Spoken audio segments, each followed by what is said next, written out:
computer has. But it's not just about qubits, physical qubits, it's also about logical qubits and how things are associated and aggregated. Because being a natural component of computing, what it also means is that there's noise. And to account for that noise, we aggregate qubits together into a logical one. And so that makes it a little bit more complex to reason about. So it's not that you have a certain amount of qubits, cryptography is broken, it's a lot more nuanced than that. So let's dive into that. Why you should care about post-quantum cryptography or quantum computers now is the fact that there's a particular type of security vulnerability or potential threat that is called harvest now, encrypt later. As you know, quantum computers are not strong enough yet to break encryption. However, at some point there will be. And so what the potential threat is that big adversaries are collecting as much data as they can, save it up for 5 to 10 years to then decrypt it. And that's the potential risk that we face. It's also a big shift because secure connections are everywhere. They're in the TLS handshake as you go to the internet. They also are in VPN connections that we use to keep connections private, and a lot of internal applications also use it. And one of the big things that enterprises and large organizations struggle with is that migrations and transitions, they take time. So we need to think about it now. But when will Q-Day be here? Q-Day is the day that we have a quantum computer that is ready to break encryption. Still, this shifts a lot, but what you see here is the graph that shows the amount of qubits and the noise and the error rate.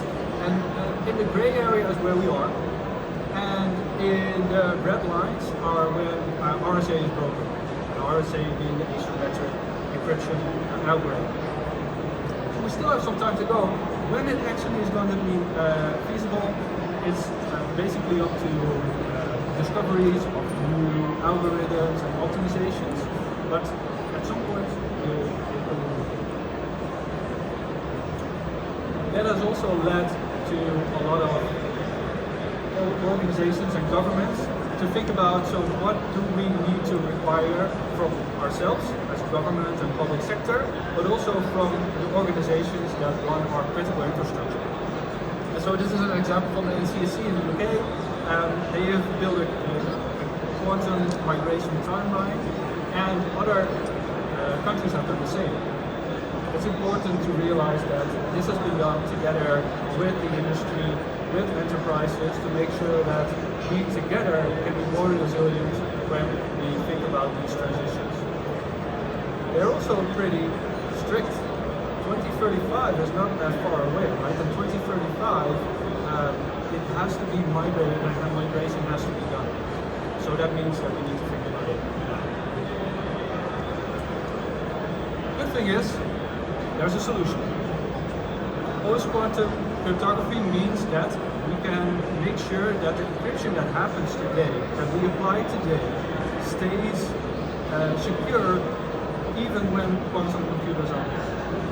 That's for asymmetric encryption. You see the options here, so for signatures and key exchange.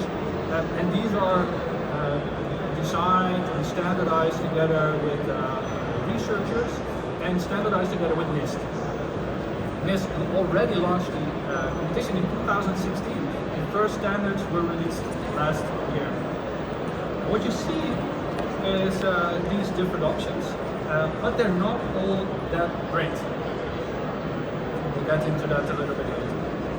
One of the things we also need to acknowledge is that these collective algorithms, they're a collaboration between countries, between different organizations, universities. Although NIST is a US-based organization, the algorithms that are standardized are really a global effort, and it's beautiful to actually see that come together. The post-quantum internet. Let's talk about how we actually make the internet secure with post-quantum cryptography. And just as a bit of a primer, this is going to be a little bit technical, but I'll help you get through it. But let's look at how encryption happens with TLS between clients and servers.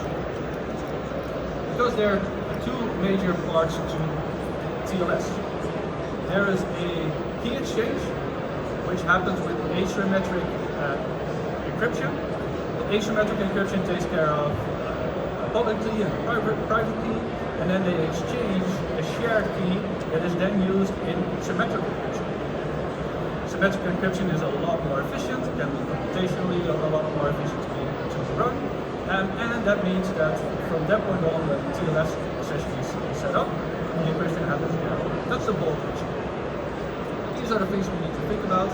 Then the asymmetric part of cryptography is, again, two parts. There's key agreements and there's signatures. And key agreement and signatures are things that we need to do. The other thing is, symmetric cryptography is actually good, right? So if you think about symmetric cryptography like AES 128 and AES 256, from that perspective, are actually pretty good. There's no inherent threat, as far as we know, to actually break symmetric encryption. In fact, I put a picture of the moon there because researchers have said that to break AES 128, we would need the same amount of qubits that would cover the surface of the moon. So for now, I think we're good. However, we need to think about asymmetric. So from a key agreement and a signature perspective, that's what we're going to look at. Primarily, we'll focus on key agreement at the moment because that's one of the major things that has been implemented at the moment within Cloudflare. The traditional way that TLS works is by using traditional Diffie-Hellman type of elliptic curve encryption, and it's pretty fast, and it's very importantly, it's pretty small, right? You see the number of bytes that is used for the keys, and if you look at the post-quantum versions of key exchange, that's a lot bigger, right? The interesting thing is that MLChem, which is the alternative for that's post-quantum resistant, it's actually faster in most cases, but it is much bigger on mobile, and that's potentially an issue. Because the real world is always difficult. And the real world in this case, we already looked at in 2019 together with Google. We introduced a key exchange that was a lot bigger than the traditional key exchange was. We saw issues with some middle boxes dropping packets, and we worked together with organizations, vendors, firewall inspectors, proxies, and things like that to actually get it solved. So yes, we are with post-quantum cryptography ready, but it didn't go overnight, right? There was actually a lot of work. End-to-end post-quantum support is basically consisting of three parts.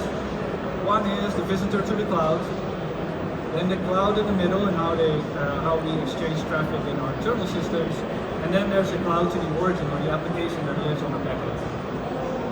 Let's first look at the first part, which is the user to the cloud. We're in a good position. So all of the data, from all of the TLS sessions that Cloudflare currently sees, over 40% on average is already using post-quantum cryptography. That started already last year, a little bit under 20. Then Android on Chrome started to support it by the end of last year. And just last week, iOS and macOS 26 was announced and released. We see now the uptake as well, because that's also by default using post-quantum cryptography. We're actually doing pretty good on that side. Also, the number of websites that support it is slowly going up. You see that in March, Cloudflare was already one of the biggest supporters of post-quantum on a website perspective. And in September, that's still the case. But in the meantime, other clouds have followed suit by making post-quantum cryptography the default. That's a good sign. From our perspective internally, and this might be a lot more interesting for enterprises that are here in the audience, we already started our migration in 2023 for our internal systems. It took a huge effort, but we actually were lucky in the sense that most of the systems that we have we built ourselves, we control ourselves. So actually we knew or could find which type of cryptography was being used, and slowly we started to migrate that to post-quantum cryptography. The good thing is though, although it was a hard shift, there were no performance or compatibility issues, right? So that's a issue. Finally, the connections to origins or applications. That's a little bit more tricky. It basically means that from a OpenSSL version 3.5, that was already the first real release of an SSL library that was supporting post-quantum cryptography by default. That means that if you upgrade to OpenSSL version 3.5, you actually should be ready for this. But yeah, upgrading is easier said than done, especially in a large organization with a lot of third-party inventory like applications. So that's where it's still quite on the low side, but we're going. Signature, we're not going to spend too much time on today, because that's the big thing that we still need to figure out. We are currently working together with Google to figure out how are we going to make sure that TLS is going to be safe in the next couple of years, and signatures is one of the big things that we need to figure out, because it has the potential to have a big impact on the internet as well. So what can you learn from this? And get your enterprises ready for post-quantum cryptography and quantum computers. There's a couple of things that you need to take care of and you need to think about, and that's first of all, it's good to have an inventory, but these are not necessarily in a particular order, right? They are not the actual steps that are combined to actually be used. The inventory by itself does not mean that from that point on are secure. I think it's going to be important to make small steps and start soon. Assess also the traffic flows that you have, because as we said, right, the threat is harvest now, decrypt later. But if data that is currently being exchanged isn't really valuable anymore in 10 years, it doesn't really need a priority now, right? But there might very well be very small data sets or data flows that are very sensitive to be encrypted still in 10 years. So those are the things that we need to think about. Crucially, what we do need to think about, like when you see news popping up, there's no new hardware that you need to buy to become post-quantum ready. Quantum key distribution, quantum random number generators, all of these things that promise the security in the quantum era, they are not needed to get to post-quantum security today. However, even if you have an inventory and you start to implement post-quantum cryptography, there's an issue with the long tail, right? There's always going to be some applications that you can't control, that's taking some time, and so in these types of situations, we suggest to do what we've always done in these types of connection issues, and that is tunneling. And we can tunnel even already with Cloudflare unencrypted or data that is encrypted with non-post-quantum algorithms in a quantum encrypted tunnel today. That means that if you have external applications that run in your network, you can actually carry that over what we call a Cloudflare tunnel that is encrypted with post-quantum cryptography today, and make sure that these types of connections are being issued. This is for your external applications, or if you have a website that's publicly available. Similarly, for internal applications that you're using, if you have users that are across the globe that are using traditional VPN setups, client VPNs, SSL VPNs, with the tunnel that we can set up, already provide post-quantum cryptography. And same on the Cloudflare tunnel layers. And if you start to introduce secure web gateways, make sure that you also start to investigate, are they post-quantum ready? These are the things that we need to think about now, because investing in a security solution that is not post-quantum ready today might actually come back to bite you tomorrow. So, finalizing, where to start? Post-quantum migration obviously needs attention now. At least start to think about the key exchanges happen everywhere, migrations to it. Signatures are a lot less urgent, but there's a much bigger situation, but it doesn't need to happen. It can happen on full. Finally, define your roadmap, and together with leadership, make sure that you get buy-in as well from them. Lead from the top to make sure that they understand the importance, not today, tomorrow, and in a couple of years, when quantum computers are built.